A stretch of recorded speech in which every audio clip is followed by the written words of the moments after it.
मैं अपनी गाड़ी देने के लिए तैयार हूं कि नितिन गडकरी जी लेके जाइए। बाकायदा ARAI उस गाड़ी का एवरेज 23 का क्लेम करता है। अगर 20% कम भी माइलेज निकाल देंगे तो मैं बाकायदा अपनी गलती मानूंगा और मैं नितिन गडकरी जी से माफी मांग लूंगा। अगर जो ARAI माइलेज क्लेम कर रहा है मेरी गाड़ी का और उतना माइलेज आ जाएगा तो इस देश से मुझे बहुत प्यार है और मैं भी चाहता हूं कि भाई देश तरक्की करे और फ्यूल पे डिपेंडेंसी कम हो, लेकिन उसका एक तरीका होता है ना। 2030 में E10 E20 आने वाला था, 2026 में क्यों लाया गया? गवर्नमेंट तो इसे अपनी उपलब्धि के तौर पे देख रही कि उसने जो है तय समय सीमा से पहले, जैसे होता है कि बेंचमार्क हासिल करना था, वो कर लिया। ये उपलब्धि नहीं है, वही मैं कह रहा हूं ना। झूठ के दरबार में सच को गवाही देना पड़ रहा है और दरबारी सारे राजा कि झूठ को सच मान बैठे हैं, तो हम कहां से सच को ढूंढ के लाएं? एथेनॉल ब्लेंडिंग, पेट्रोल में मिलाया जाने वाला जो एथेनॉल है, उसको लेकर इसमें पूरे देश में विवाद चल रहा है। बहुत सारे वीडियो आ रहे हैं और बहुत सारे सवाल पूछे जा रहे हैं कि क्या इससे गाड़ी के माइलेज पे फर्क पड़ रहा है, क्या इससे गाड़ी के इंजन खराब हो सकता है, या गाड़ी के फ्यूल पार्ट्स खराब हो सकते हैं। इन सब को लेकर बहुत सारे वीडियो बन रहे हैं, लेकिन इस बीच जो सबसे ज्यादा पॉपुलर हुआ वीडियो, जिसकी सबसे ज्यादा चर्चा हुई, वो वीडियो था मनीष कश्यप, जो कि जन स्वराज पार्टी से जुड़े लीडर हैं। पिछला विधानसभा चुनाव उन्होंने लड़ा और इसके अलावा खुद भी ग्राउंड पर जाकर के स्टोरीज क्रिएट करते हैं और यूट्यूब के एक बहुत पॉपुलर क्रिएटर है बिहार में। मनीष जी हमारे साथ हैं। कैसे हैं मनीष जी? बहुत बहुत धन्यवाद, मैं ठीक हूं, आप कैसे हैं? बस एकदम बढ़िया। आपका वीडियो जो है इतना ज्यादा वायरल हुआ गाड़ी का कि उस पर प्रेस कॉन्फ्रेंस बाद में हुई। उसके बाद जो है खुद मिनिस्टर नितिन गडकरी ने, आपका नाम तो नहीं लिया, लेकिन अगर आपने वीडियो देखा होगा तो उसमें कहा है कि एक यूट्यूबर है और उन्होंने ऐसा ऐसा वीडियो बनाया। तो आपने वो जवाब सुना उनका? जवाब सुना मैं।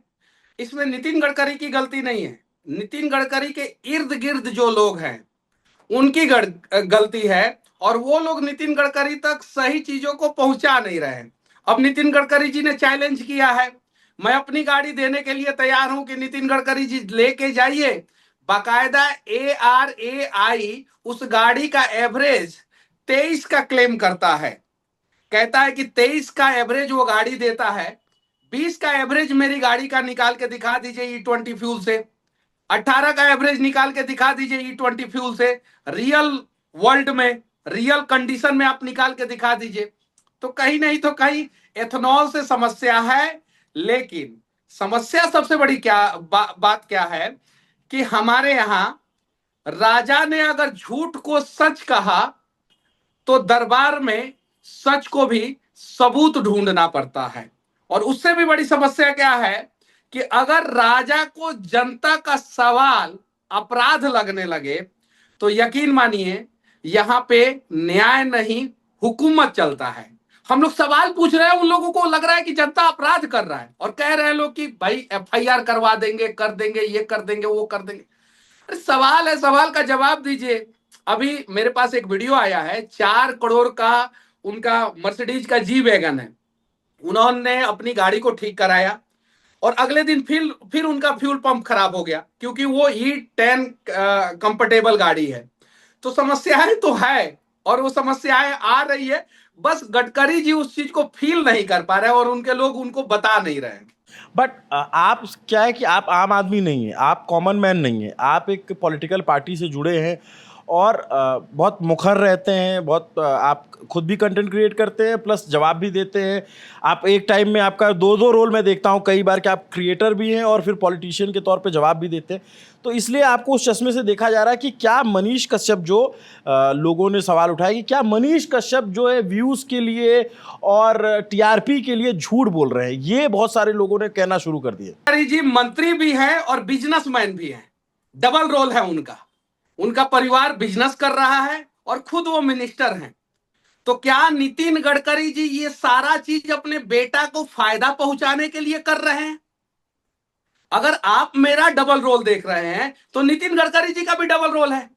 खुद मिनिस्टर हैं और बेटा इथेनॉल का बिजनेस कर रहे हैं और उसमें ही इनका सपोर्ट रहता है। नितिन गडकरी जी अपने डिपार्टमेंट पे ध्यान नहीं दे रहे हैं। आज मुंबई पुणे मिसिंग लिंक, वो जो 6695 करोड़ का था, वो 66 दिन नहीं चल पाया। 12,000 करोड़ का देहरादून एक्सप्रेसवे 80 दिन नहीं चल पाया। गंगा एक्सप्रेसवे पे काम चालू हो गया है। भारत का हाईवे मैन नितिन गडकरी को कहा जाता है, नो डाउट बहुत हाईवे बनाया है नितिन गडकरी जी ने, लेकिन जब से उन्होंने हाईवे से ज्यादा ध्यान इथेनॉल पे देना शुरू कर दिया, डबल रोल में नितिन गडकरी जी चले गए, हाईवे मिनिस्टर रहते हुए इथेनॉल का ब्रांड एम्बेसडर बन गए, तब से हाईवे का कंडीशन क्या हुआ आपको बताने की जरूरत नहीं है। तो अगर आप मेरे डबल रोल पे चर्चा करेंगे कि मनीष कश्यप एक पॉलिटिकल पार्टी से जुड़ा है और उसके बावजूद अगर यूट्यूब पे वीडियो बनाते हैं, तो नितिन गडकरी जी भी तो डबल रोल में है, तो उनके डबल रोल पे भी चर्चा होना चाहिए। मैं अपना एक रोल त्याग दूंगा, मैं अपना एक रोल त्याग दूंगा, नितिन गडकरी जी अपना एक रोल त्याग दे। नहीं, आप अपना दोनों रोल रखिए, आप तो भाई अपना, मैं, लेकिन अब लोग कह रहे हैं कि आप नितिन गडकरी के पीछे पड़ गए हैं, आप हाईवे जाके दिखा रहे हैं कहीं कुछ गड़बड़ हो रहा है। वो क्या है, एक वीडियो बड़ा वायरल हो रहा है, उसमें हाईवे की जो है प्लास्टरिंग की जा रही है, उसमें जैसे टाँका लगाया जाता है सर फटने पे, वैसे टाँके लगाए जी। हाईवे को हेयर फ्रैक्चर आया था, मेजर फ्रैक्चर नहीं आया था। मेजर फ्रैक्चर तो मुंबई पुणे मिसिंग लिंक में आया है, इसमें हेयर फ्रैक्चर आया था। अब देखिए, मैं नितिन गडकरी जी का कम से कम 1000 वीडियो में प्रशंसा किया हूं, और मैं जिस वीडियो में जो वीडियो बनाता हूं उसमें कहता हूं कि नितिन गडकरी जी सही है, ठेकेदार गलत है, ठेकेदार पे कार्रवाई किया जाए। मैंने एक नितिन गडकरी जी का वीडियो देखा था जिसमें उन्होंने कहा था कि अगर कोई भी ठेकेदार समय पे काम पूरा नहीं करता है या गड़बड़ी करता है, तो मैं अपने ऑफिस में उसको बोलता हूं कि देख लो मेरा ऑफिस किस फ्लोर पे है, मैं खिड़की से तुमको फेंक दूंगा। तो हम लोगों को इतना अच्छा लगा कि भाई करप्शन तो है, लेकिन हमारा एक मिनिस्टर है, हाईवे मंत्री है, जो सड़कों को सुधार रहा है और अच्छा काम कर रहे हैं। प्रशंसा किया हूं, मेरा हजारों वीडियो यूट्यूब पे पड़ा हुआ है जिसमें। लेकिन अब हम लोगों को लग रहा है कि नहीं, इसमें भी कुछ झोल है। हमारे बिहार का एक highway, single highway Nitin Gadkari ji बता दे जो पैरामीटर के अनुरूप है और सही कंडीशन में है, जहां पे सेफ्टी पैरामीटर से लेके हर चीज पे ध्यान दिया जा रहा है, नहीं बता सकते हैं। लेकिन एथेनॉल पे ज्ञान जरूर देंगे। पटना का यूट्यूबर है, गाली दिया, गाली कहां दिया, सवाल पूछना गाली देना होता है क्या? अब बताइए। अब वो टोयोटा ने कहा कंटामिनेटेड फ्यूल। कंटामिनेटेड फ्यूल मतलब क्या होता है, अंग्रेजी में जवाब था, मतलब प्रदूषित फ्यूल। प्रदूषित फ्यूल कहां से आया? प्रदूषित फ्यूल पेट्रोल पंप से आया। पेट्रोल पंप के हेड कौन होते हैं, सर्वे सर्वा कौन होते हैं? पेट्रोलियम मिनिस्टर होते हैं। पेट्रोलियम मिनिस्टर के अगर देख रेख में पेट्रोल पंप पे अगर कंटामिनेटेड फ्यूल, दूषित फ्यूल मिल रहा है, तो फिर दोषी कौन है? हम तो वही बोल रहे हैं कि भाई एथेनॉल ब्लेंडिंग के कारण ये सारा प्रॉब्लम आ रहा है। तो ये सारी चीजें समझने की जरूरत है, और नितिन गडकरी जी को हम लोगों का सवाल अपराध नहीं लगना चाहिए। हम लोगों के सवाल पे नितिन गडकरी जी को सोचना चाहिए कि भाई E20 कैपेबल अभी देश का इंफ्रास्ट्रक्चर नहीं है, इसे कम से कम 2030 तक का समय देना चाहिए। दोनों ऑप्शन देना चाहिए, E20 और शुद्ध पेट्रोल, दोनों ऑप्शन देना चाहिए, और दोनों में 10 रुपए का अंतर रख लेना चाहिए, जिसको जो मन करे वो भरवा लेता। बट अभी तो शुद्ध पेट्रोल तो बहुत महंगा आ रहा है, 170 रुपए लीटर, 167 रुपए लीटर। नहीं, यही चीजें समझने की जरूरत है। वो शुद्ध पेट्रोल नहीं है, ट्रेड जो पेट्रोल होता है, शुद्ध पेट्रोल जो ट्रेडिंग के लिए शुद्ध पेट्रोल होता है, उसका ऑक्टेन नंबर 91 होता है। पूरे वर्ल्ड में ट्रेडिंग के लिए ऑक्टेन नंबर 91 वाला ही शुद्ध पेट्रोल होता है, उसी को ट्रेड किया जाता है। वो ऑक्टेन नंबर 100 है।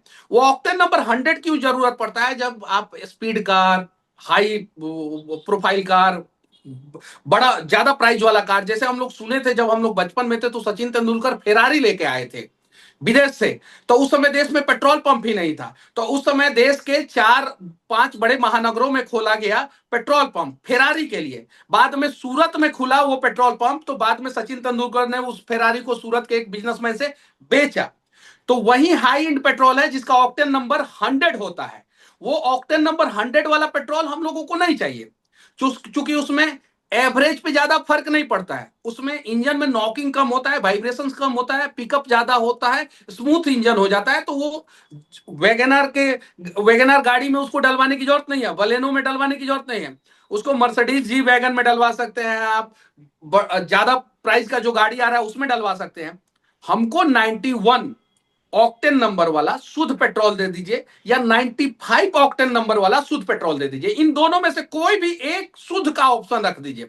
आप 91 का रख दीजिए 20% मिक्स, और 95 का रख दीजिए शुद्ध। 95 में आप 20% एथेनॉल मत मिलाइए और 2030 तक ये ऑप्शन चलने दीजिए। 2030 के बाद हमारा इंफ्रास्ट्रक्चर खुद उस लायक कैपेबल हो जाएगा, हमारी गाड़ियां हो जाएगी, कुछ पुरानी गाड़ियां मार्केट से आउट हो जाएगी और उसके बाद से आप 20% लागू कर दीजिएगा।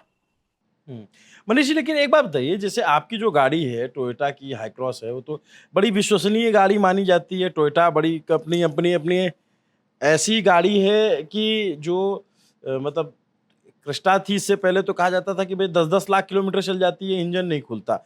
आप कभी सड़कों पे किनारे जो है क्रिस्टा और ये बनते नहीं देखते। तो थोड़ा शुरू से बताइए, कब आपने गाड़ी ली, कब आपको प्रॉब्लम समझ में आई, कब लगा कि यार इसको लेके अब जाना चाहिए? थोड़ा आश्चर्य भी हुआ होगा कि भाई टोयोटा की गाड़ी इतनी जल्दी कैसे रिएक्ट कर रही है, क्या हुआ? 18 मार्च को मैंने गाड़ी लिया था, 2026, 18 मार्च 2026 को गाड़ी लिया था। 1000 किलोमीटर पे उसकी सर्विसिंग कराई थी और उसके बाद से 10,000 किलोमीटर पे उसका सर्विसिंग कराया था। उसके बाद से हल्का फुल्का बारिश बिहार में शुरू हुआ, हल्का फुल्का। बिहार में अभी मानसून थोड़ा सा लेट हो गया है, हल्का फुल्का बारिश शुरू हुआ।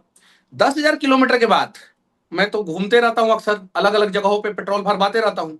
तो मैंने कहाँ पे पेट्रोल भरवाया उसका मेरे पास बिल है और बाकायदा मैंने पेमेंट जो किया है उस पेमेंट का मेरे पास रिसिप्ट है, दोनों चीज है। मतलब 23 तारीख को मैं लखनऊ के लिए आ रहा था, लखनऊ में अग्निकांड हुआ था, मैं उसके लिए आ रहा था। बाकायदा एजेंसी में जो सर्विस का स्टाफ था उसको मैंने बोला भी था कि लखनऊ मुझे जाना है, थोड़ा सा जल्दी से कर दीजिए।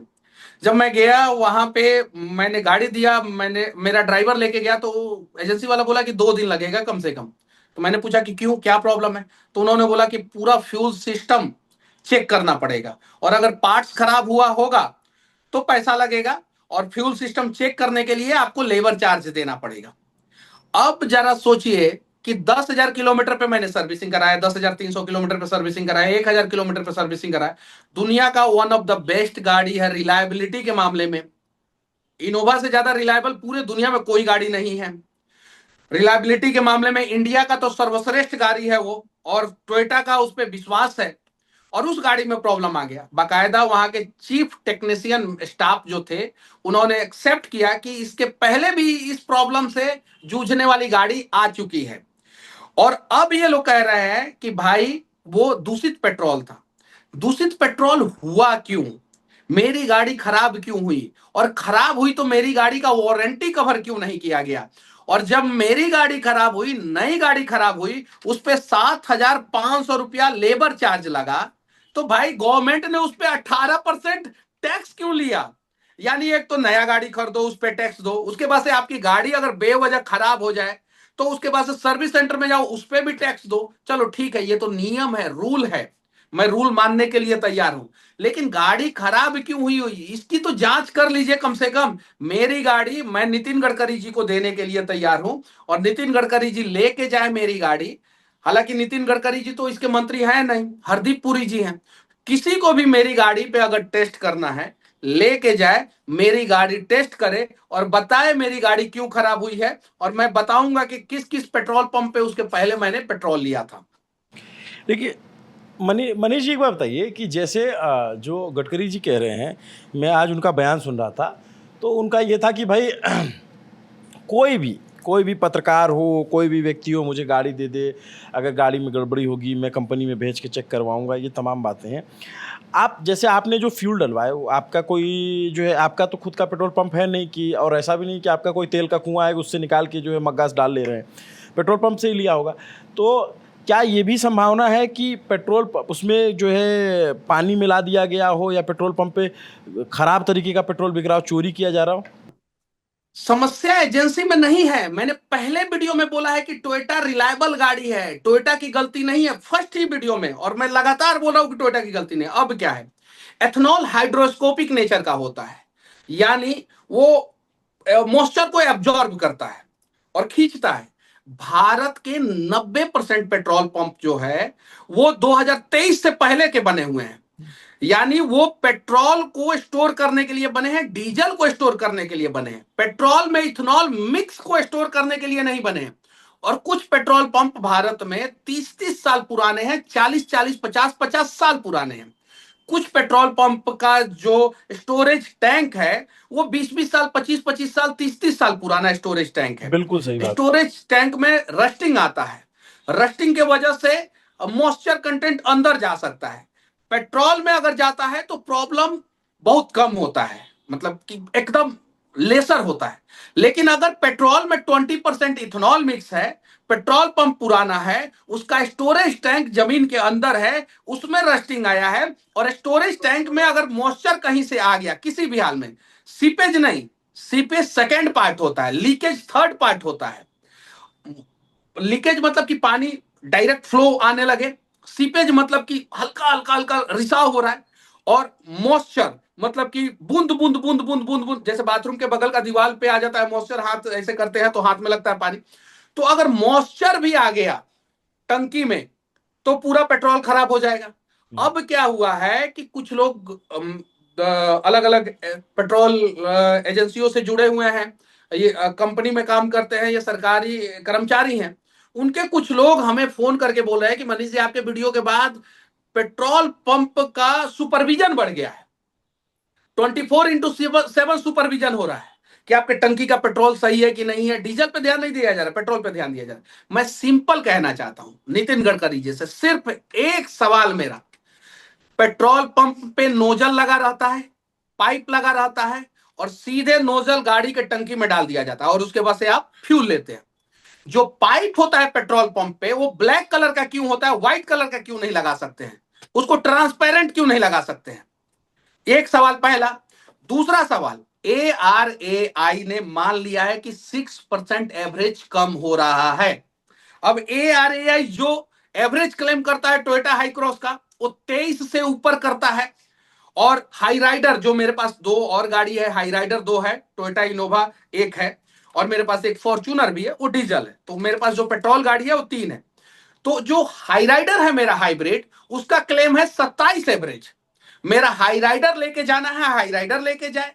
मेरा इनोवा हाई क्रॉस लेके जाना है, हाई क्रॉस लेके जाए। और जो ARAI माइलेज क्लेम करता है, उससे 20% कम माइलेज निकाल के दिखा दे, मैं गाड़ी देने के लिए तैयार हूं। 1 महीना के लिए गाड़ी देने के लिए तैयार हूं। अगर 20% कम भी माइलेज निकाल देंगे तो मैं बाकायदा अपनी गलती मानूंगा, और मैं नितिन गडकरी जी से माफी मांग लूंगा। अगर अगर जो ARAI माइलेज क्लेम कर रहा है मेरी गाड़ी का, और उतना माइलेज आ जाएगा तो।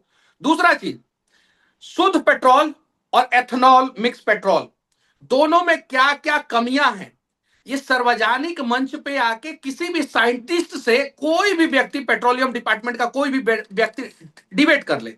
तीसरा चीज, डिबेट करने की जरूरत नहीं है, सिर्फ हमें आप 2 ऑप्शन दे दीजिए, एक शुद्ध पेट्रोल का और एक इथेनॉल मिक्स पेट्रोल का, और आप कह दीजिए कि 2030 के बाद से हम 20% लागू कर देंगे। क्योंकि जापान जो अभी शुद्ध पेट्रोल बेचता है, E10 2030 में लेके आएगा, और E20 2040 में लेके आएगा जापान।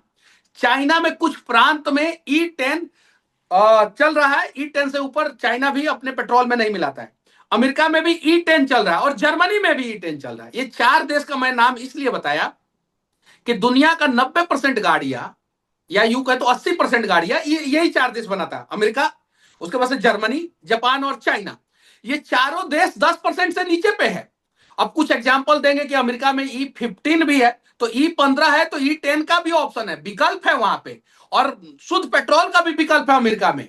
तो भाई वही विकल्प हम लोगों को दे दे, हम लोग तो वही विकल्प चाह रहे हैं ना, ताकि हमारी गाड़ियां खराब ना हो। अब पेट्रोलियम मिनिस्टर कह रहे हैं कि भाई स्पीड कार में भी, रेसिंग कार में भी इस्तेमाल होता है। अरे रेसिंग कार में क्या केमिकल कंपोजिशन होता है, किस प्रकार से ब्लेंडिंग होता है, किस प्रकार से इथेनॉल को पेट्रोल में मिक्स किया जाता है, ऑक्टेन नंबर क्या होता है, और उस रेसिंग कार में जो इथेनॉल इस्तेमाल होता है उसका प्राइस क्या होता है, ये सारी चीजें क्यों नहीं बता रहे हैं? सिर्फ झूठ, आधा सच बता रहे हैं, और आधा सच ये लोग छिपा ले रहे हैं। ब्राजील का नाम रख रहे हैं, ब्राजील में सारा ऑप्शन अवेलेबल है लोगों के पास। अमेरिका में बोल रहा है कि E85 होता है। अरे E85 पे डिस्कस ही नहीं करना है, E85 तो फ्लैगशिप फ्यूल होता है। E85 का मारुति ने एक कार लॉन्च किया, 74,000 रुपया महंगा है वो कार, 74,000 महंगा है। वैगन आर जो लॉन्च हुआ मारुति का, वो 74,000 रुपया महंगा है, और एवरेज पेट्रोल में 20 का, और E85 पे एवरेज 11.1 का एवरेज दे रहा है। अब जरा बताइए, एवरेज आधा दे रहा है, महंगा 74,000 रुपया ज्यादा महंगा है, और पेट्रोल का प्राइस सिर्फ और सिर्फ 20% कम है। 102 रुपया ये 91 ऑक्टेन 91 E20 वाला, और E85 का प्राइस आपने 82 रुपया रखा है। तो ओवरऑल आप ये चाहते हैं कि भाई आप जो कहें उस चीज को हम लोग एक्सेप्ट कर ले, तो ऐसा नहीं हो सकता है। मैं भी बिहारी हूं, इस देश से मुझे बहुत प्यार है, और मैं भी चाहता हूं कि भाई देश तरक्की करे और फ्यूल पे डिपेंडेंसी कम हो, लेकिन उसका एक तरीका होता है ना, उस तरीके से देश के लोगों को बताया जाए कि भाई ऐसे ऐसे ऐसे ऐसे इस रोड मैप को फॉलो कीजिए। 2030 में E10 आने वाला, E20 आने वाला था, 2026 में क्यों लाया गया? इस सवाल का जवाब है, 2030 में आने वाला था। आपसे कहा जाए कि भाई आप अपनी गाड़ी 2030 में अपग्रेड करना, और आपको बट 2026। गवर्नमेंट तो इसे अपनी उपलब्धि के तौर पे देख रही कि उसने जो है तय समय सीमा से पहले, जैसे एक होता है कि बेंचमार्क हासिल करना था, वो कर लिया। ये उपलब्धि नहीं है, ये उपलब्धि नहीं है। वही मैं कह रहा हूं ना कि झूठ के दरबार में सच को गवाही देना पड़ रहा है, और दरबारी सारे राजा की झूठ को सच मान बैठे हैं, तो हम कहां से सच को ढूंढ के लाएं? ये उपलब्धि नहीं है। उपलब्धि तब होती कि जब आपका इंफ्रास्ट्रक्चर मजबूत होता। आपने कितने पेट्रोल पंप को E20 पेट्रोल के लिए सर्टिफाइड किया है? कितने पेट्रोल पंप के स्टोरेज टैंक E20 पेट्रोल के लिए सर्टिफाइड है? आपने तो किसी पेट्रोल पंप के स्टोरेज टैंक को सर्टिफाइड नहीं किया है। दूसरा चीज, आप E20 बेच रहे हैं, लिख क्यों नहीं रहे हैं कि ये E20 पेट्रोल है? तीसरा चीज, भूटान ने क्यों मना कर दिया? तो इन लोगों ने जवाब दिया कि भूटान ने नहीं मना किया, तब तक सबूत आ गया। जैसे सुप्रीम कोर्ट में ये लोग खड़ा होकर कहते हैं कि भाई प्रैक्टिकल हो रहा है, और बाद में PR के दम पे कहते हैं कि नहीं नहीं नहीं नहीं, प्रैक्टिकल नहीं था, ऐसा तो हमने कहा नहीं, और अगले दिन वीडियो सामने आ जाता है। भूटान ने इसलिए मना किया कि भूटान ने साफ साफ कहा कि मेरा पेट्रोल पंप का स्टोरेज अभी कैपेबल नहीं है, हाइड्रोस्कोपिक है, उसमें मॉइस्चर कंटेंट आ सकता है, समस्याएं हो सकती है। दूसरा चीज, पहाड़ी एरिया है, गाड़ी अगर बंद हो जाए और ढूलने लगे पहाड़ से, तब क्या होगा? गाड़ियां बंद हो जा रही, ट्रक के आगे मोटरसाइकिल बंद हो जा रहा है, कार बंद हो जा रहा है। कोई बड़ा हादसा का इंतजार किया जा रहा है क्या? मैं कहना चाहता हूं कि दोनों ऑप्शन दीजिए, और 2030 के बाद E20 100% थोप दीजिएगा, लेकिन अभी भारत का इंफ्रास्ट्रक्चर नहीं उस हिसाब से। और 4 साल में जितना पेट्रोल पंप है उसके सारे स्टोरेज को, खासकर E20 वाले स्टोरेज को आप अपग्रेड करा दीजिएगा। हाइड्रोस्कोपिक नहीं होना चाहिए, मॉइस्चर फ्री स्टोरेज होना चाहिए। और एक्चुअल में गलती पेट्रोल की ही है, गलती टोयोटा की नहीं है, गलती पेट्रोल की है। और मैं भी कह रहा हूं, पहले दिन से कह रहा हूं कि भाई पेट्रोल की ही गलती है, जिसमें एथेनॉल मिक्स है उसकी गलती है, और उस चीज को नितिन गडकरी जी को एक्सेप्ट करना होगा। आज करें, अगस्त महीना में करें, या सितंबर महीना में करें, लेकिन सितंबर महीना तक इन लोगों को एक्सेप्ट करना पड़ेगा। मानसून के समय में इतनी गाड़ियां खराब होगी कि ये लोग थक जाएंगे, और इनके घर के सामने इतने सारे लोग गाड़ियां खड़ा कर देंगे, इनके मंत्रालय के सामने खड़ा कर देंगे, कि फिर ये खिड़की से देखेंगे तो सिर्फ और सिर्फ खराब गाड़ियां ही दिखेगी। और तब ये नहीं कहेंगे कि भाई एक गाड़ी लेके आ जाओ, दिखा दो कि जो E20 की वजह से खराब हुई है।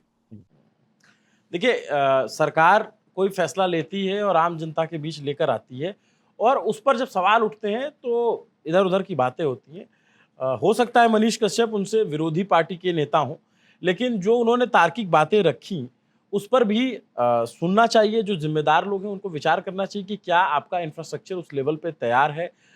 हमेशा शूट द मैसेंजर की जो राजनीति होती है, वो नहीं करनी चाहिए कि FIR कराएँगे, तो ये कराएँगे, वो कराएँगे। मैं यहाँ पे कोई पार्टी नहीं हूँ, लेकिन मैं ये मानता हूँ कि लोकतंत्र में पक्ष-विपक्ष सबकी आवाज़ें हैं, और जो सुझाव तार्किक हैं, उन पर विचार न करके सिर्फ शूट द मैसेंजर कर देना, ये भी एक तरीके से सरासर गलत ही है। तो सरकार को सोचना होगा कि क्या हमारा इंफ्रास्ट्रक्चर उस तरीके से तैयार है या नहीं।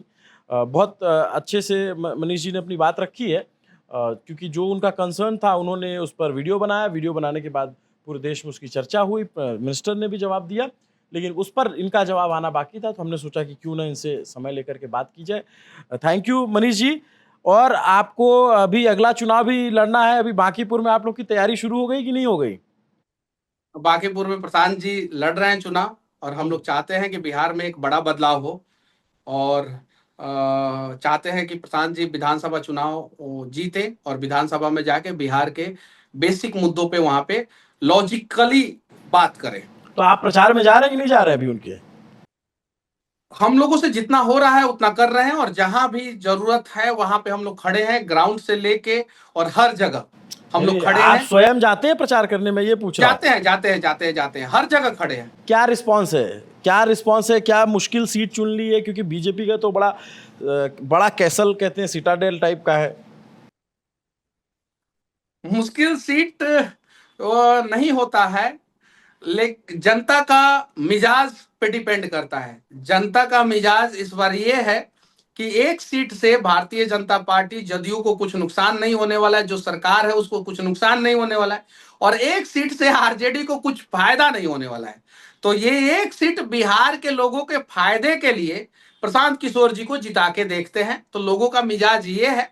बाकी चुनाव 30 तारीख को है, और उसके बाद से रिजल्ट, और रिजल्ट के बाद से सारी चीजें सामने आ जाएगी। लेकिन हम लोग अंतरात्मा से चाहते हैं कि इस सीट पे प्रशांत जी जीते, जनसुराज जीते, और ये विधानसभा में जाके बिहार के तरक्की के लिए बात करें। चलिए, आपको ढेर सारी शुभकामनाएं, आपकी पार्टी को शुभकामनाएं, और जो भी पार्टियां चुनाव लड़ रही हैं, लोकतंत्र एक उत्सव होता है, उन सभी को शुभकामनाएं, मजबूती से चुनाव लड़े। खैर, बात हम चुनाव जब ये बांकीपुर का होगा तो देश में उस वक्त 2 उपचुनाव बहुत इंटरेस्टिंग होंगे। एक होगा दतिया में, जहां पे नरोत्तम मिश्रा जो पूर्व गृह मंत्री रहे, मध्य प्रदेश के चर्चित नेता हैं, उनकी सीट हॉट सीट है, और एक बांकीपुर जिसपे पूरी देश की निगाह रहेगी, क्योंकि प्रशांत किशोर चुनाव लड़ रहे हैं, और प्रशांत किशोर पिछली बार चुनाव नहीं लड़े तो बहुत सारा सवाल था कि बिहार में उनको लड़ना चाहिए थे, बहुत सारे उनके बाहर के समर्थक भी चाहते थे कि वो लड़े, तो इस बार फाइनली वो लड़ रहे हैं। वहाँ दोनों सीटों पे हम जा करके ग्राउंड पे कवरेज करेंगे, लेकिन ये बातचीत हमारी एथेनॉल ब्लेंडिंग और E20 फ्यूल को लेकर के थी। उस पर आपकी क्या राय है, कमेंट करके बताइएगा। और इसके अलावा एक आवश्यक सूचना आपको दे देते हैं कि 11 तारीख को, 11 जुलाई शनिवार सुबह 11 बजे मणिपुर पे हमारी डॉक्यूमेंट्री रिलीज हो रही है। जैसे आपने मरुधारा देखी, मुसहर देखी, वैसे उसी के क्रम में एक मणिपुर को लेकर के डिटेल डॉक्यूमेंट्री है, जिसको हमने करीब 2 हफ्ते जाकर के शूट किया, और फिर उसमें एडिट में काफ़ी मेहनत हुई, और हमारे साथी अभी भी उस पर काम कर रहे हैं, तो उसको भी आप ज़रूर देखिएगा। थैंक यू मनीष जी, आपने समय दिया, शुक्रिया। जय हिंद।